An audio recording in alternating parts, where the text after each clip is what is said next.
Selamat datang Pak Andrew. Terima kasih undangannya. Welcome to Inside the Sun by ATW Solar. So this is our new podcast dan kita berharap di sini kita bisa dapat insider insights terkait PLTS. Oke. Gitu. Terima kasih juga sebelumnya Pak udah menyelipkan agenda bersama ATW Solar di Sama-sama. jadwal Bapak ke Jakarta ini yang cukup padat. Pak Andrew ini dari kita impor jauh-jauh dari Belanda ya Pak. Iya, betul. Mungkin boleh Pak untuk memulai obrolan kita hari ini, bolehkah Bapak ceritakan fokus utama from your works lately dan juga bagaimana perjalanan singkatnya yang membawa Anda sampai di titik ini? Saya ini sekarang kan di Hospitality Business School di Den Haag. Kita punya 2 lokasi di Den Haag dan Amsterdam. Di sana itu saya sebagai pengajar dan peneliti untuk bidang hospitality business. Fokus saya itu untuk penelitian terutama di strategi untuk perusahaan-perusahaan kecil UMKM ya kalau di sini ya. Itu terutama berkaitan dengan teknologi. Jadi misalnya teknologi yang sedang berkembang saat ini, contohnya AI sekarang ini kan banyak sedang berkembang. Itu apa yang bisa mereka pergunakan untuk UMKM ini, yang terus juga untuk bisa menginovasi di industri, di sektor gitu. Jadi terutama kenapa saya tertarik sama UMKM, karena UMKM itu kan penggerak bisnis yang paling besar ya, kalau di dunia ya. Kalau misalnya di Belanda aja itu 60% dari ekonominya di Belanda itu udah oleh UMKM. Katakan. Mirip-mirip sama Indonesia kayaknya ya Pak ya? Hampir di seluruh dunia lah bisa dikatakan ya, sebetulnya. Apakah sama juga Pak kalau di Indonesia kan kayaknya saya baca mirip juga ya, kayak lebih dari 60 bahkan 65% itu GDP itu digerakkannya justru sama UMKM. Dan juga pada akhirnya ke-apply juga sama penyerapan tenaga kerja juga yang justru banyaknya dari UMKM. Itu applies di seluruh dunia nggak sih Pak? Iya, hampir di seluruh dunia seperti itu. Jadi justru UMKM itu yang paling pertama menciptakan tenaga kerja kan. I see. Jadi semakin banyak UMKM semakin bagus untuk ekonomi karena makin banyak juga tenaga kerja yang diciptakan. Oke. Dan mungkin kalau kita ngomongin tadi teknologi ya Pak ya, dan untuk UMKM. Teknologi untuk UMKM kira-kira lately mungkin selain AI, kalau di Indonesia kayaknya mungkin baru digerakkannya untuk digitalisasi kali ya. Tapi mungkin di luar udah AI dan lain-lain. Ada apa lagi sih Pak yang mungkin memang bisa bisa menggerakkan lebih cepat lagi gitu UMKM untuk terus berkembang? Sekarang ini memang digitalisasi ya yang paling berkembang dan sedang, makanya bisa dibilang kita ini ada di dalam Industrial Revolution, Fourth Industrial Revolution, ya kan, Industry Revolution 4.0 mereka bilang, di mana semuanya itu serba digital, semuanya serba terkonek dengan internet. Jadi untuk UMKM sekarang ini mereka harus ikut beradaptasi kan, kalau enggak mereka bisa ketinggalan. Oke. Mungkin aku mau bawa ke satu aspek teknologi mungkin ya Pak ya, yang kita sebagai pelaku industri mungkin kayak sangat sangat relate lah dengan itu. Satu sisi kan penggunaan komputer, terus begitu internet dan lain-lain itu membuat konsumsi listrik kita juga naik. Dan itu, but on the other hand, thanks to technology, perkembangan teknologi yang ada itu kita juga bisa kayak menghemat konsumsi listrik yang ada, yaitu misalnya mungkin dengan beralih ke energi hijau ataupun mungkin kayak renewable energies yang mungkin lebih affordable dan lain-lain. Nah, dalam hal ini karena kita tadi inside the sun ya Pak ya, mungkin kayak kalau kita ngomongin teknologi surya nih Pak, teknologi surya yang ada apakah sudah relevan atau mungkin sudah dilirik sama UMKM dan sudah menjadi appetite mereka untuk adopsi itu, kemudian pada akhirnya mereka bisa melihat tadi bisa membantu untuk lebih meningkatkan lagi bisnisnya. Sebetulnya teknologi surya itu kan udah ada cukup lama ya, dalam artian itu adalah sesuatu hasil inovasi yang sudah ada dan sudah berjalan. Itu dibutuhkan untuk menjawab tantangan global climate change. Nah, UMKM itu sebagian besar sebetulnya sudah aware tentang itu, bahwa memang betul ada tenaga surya, ada solar panel yang bisa membantu mereka dalam operasional mereka misalnya dalam hal renewable energy. Itu untuk mendukung mereka. Masalahnya satu buat UMKM, that's a big investment. Big investment, Ya kan? okay. Sedangkan untuk perusahaan-perusahaan UMKM tersebut, mereka punya resources yang cukup terbatas lah ya. Nah, itu menjadi satu tantangan yang besar buat UMKM karena kalau mereka harus invest di sesuatu yang cukup besar, itu banyak yang belum bisa. Okay. Karena itu menjadi satu tantangan yang besar. I see. So the big investment yang mungkin terjadi banyaknya di awal ya Pak ya. Justru kayak capex mungkin di awal yang tinggi Betul. banget. Kemudian mereka harus padahal untuk day to day operation aja mungkin kalau UMKM nggak semelimpah big companies mungkin ya. Betul. Okay. Nah, ini satu hal yang cukup menantang karena saat ini kan sudah ada yang namanya ESG reporting. Yeah. Untuk perusahaan-perusahaan besar, ESG reporting itu sudah dibutuhkan. Sedangkan untuk UMKM belum. Nah, belum bukan berarti tidak akan suatu saat. I see. Ya kan? Nah, untuk sekarang ini, untuk perusahaan-perusahaan besar, mereka butuh yang namanya ESG reporting, termasuk CSRD di dalamnya, makanya ada yang namanya non-financial reporting buat mereka. Okay. Dan itu sedang digalakan untuk perusahaan-perusahaan besar.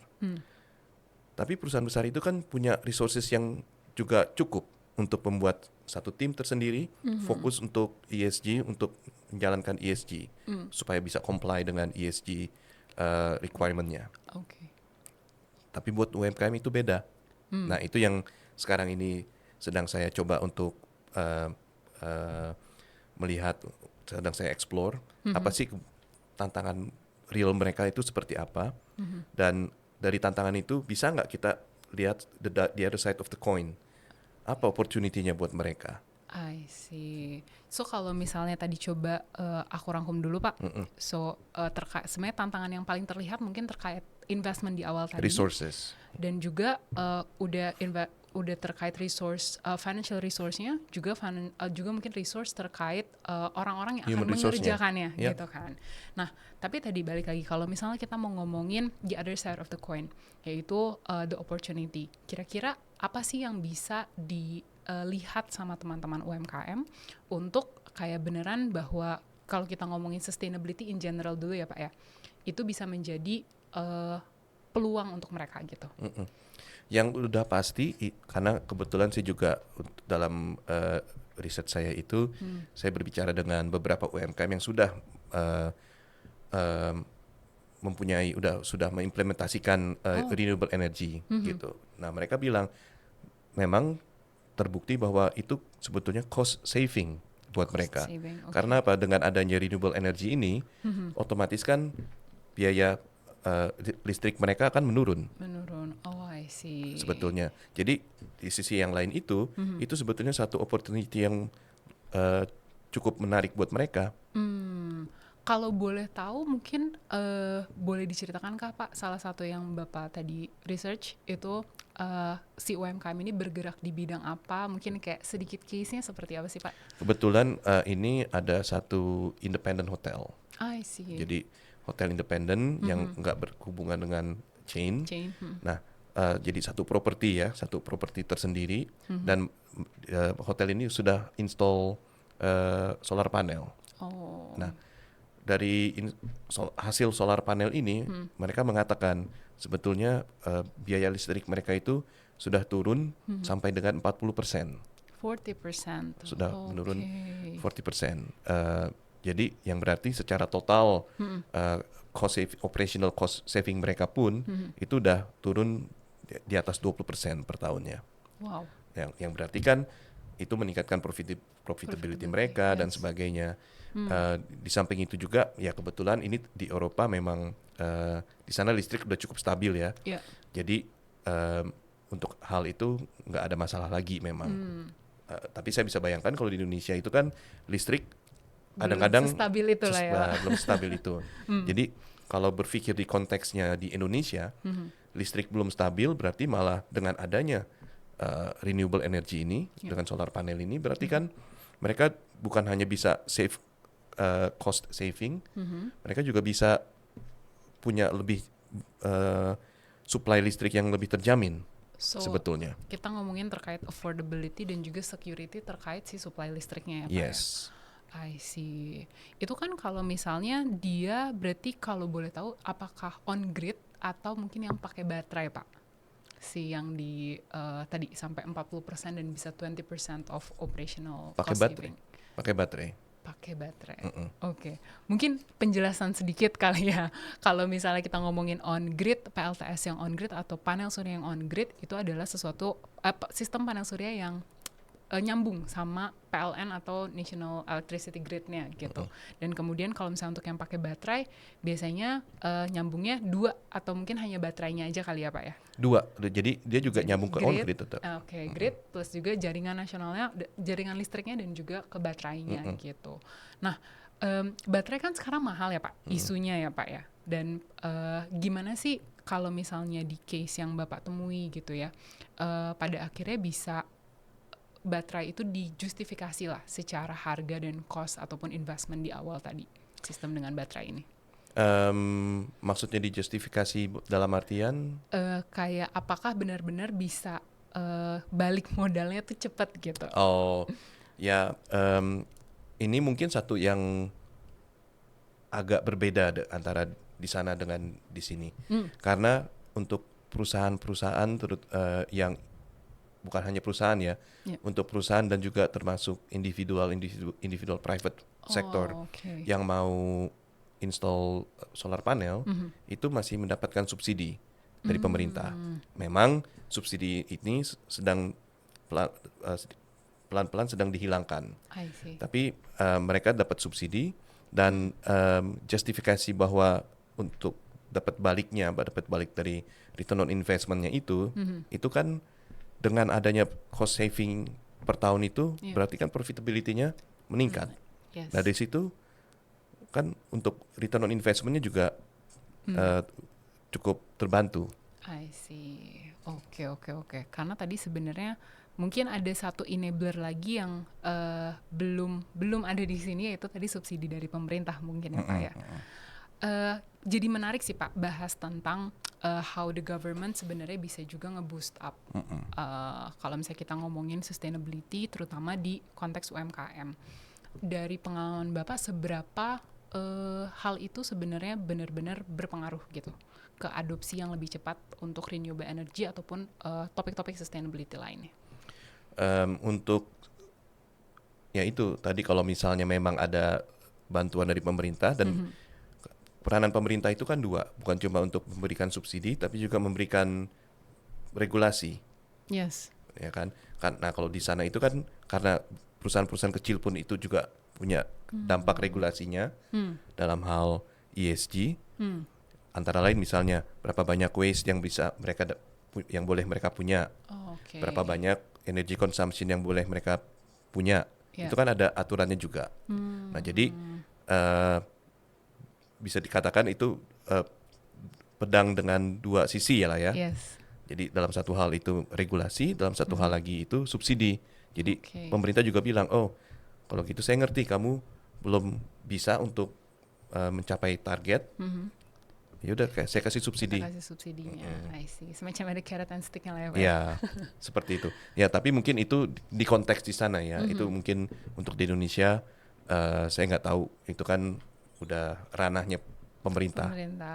Ya. Kalau misalnya tadi kalau pemerintah itu bisa kasih dua belah mata pedang tadi Pak, ada subsidinya, ada regulasinya. Kalau kita ngomongin terkait pelaku industri dalam hal ini mungkin kayak EPC panel surya ataupun juga mungkin kita kayak ngomongin developer atau pengembang panel surya. Seperti apa dari sisi pelaku industri kita bisa bantu ngedorong supaya teman-teman UMKM itu bisa cepat-cepat adopsi?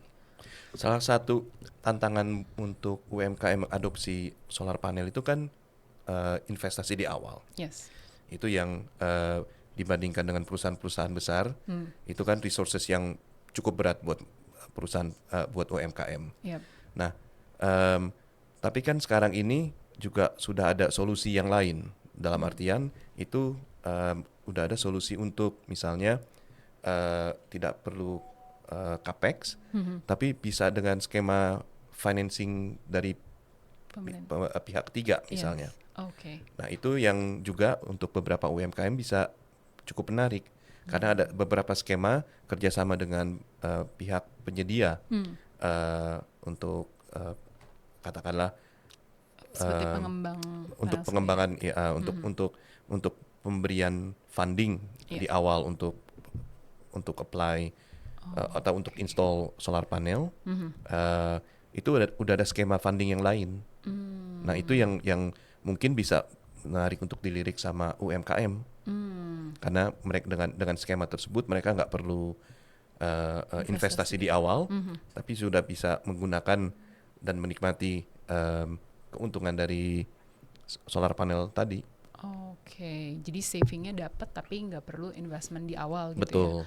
Kira-kira boleh nggak Pak dijelasin lebih dalam lagi nih? Karena nih mungkin sebenarnya menjadi salah satu game changer kali ya secara skema investasi itu bisa pada akhirnya juga mendorong lebih lagi untuk UMKM yang masih kepikiran gitu kan bahwa harus ada investasi di awal dan lain-lain, itu malah jadi kayak oh ya udah saya bisa nih pasang PLTS.